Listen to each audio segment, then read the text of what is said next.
بسم اللہ الرحمن الرحیم۔ جنگ یرموک کا ایک واقعہ۔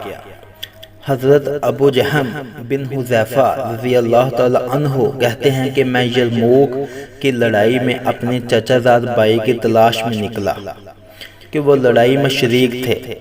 ایک اور مشکیزہ پانی کا بھی میں نے اپنے ساتھ لیا کہ ممکن ہے وہ پیاسے ہوں تو پانی پلاؤں۔ اتفاق سے وہ ایک جگہ اس حالت میں پڑے ہوئے تھے کہ دم توڑ رہے تھے اور جان کنی شروع تھی۔ میں نے کہا پانی کا گھونٹ دوں؟ انہوں نے اشارہ سے کہا ہاں جی۔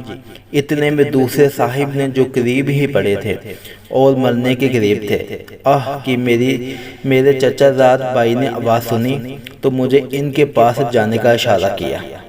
میں ان کے پاس پانی لے کر گیا۔ وہ حشام بن ابی عاص تھے۔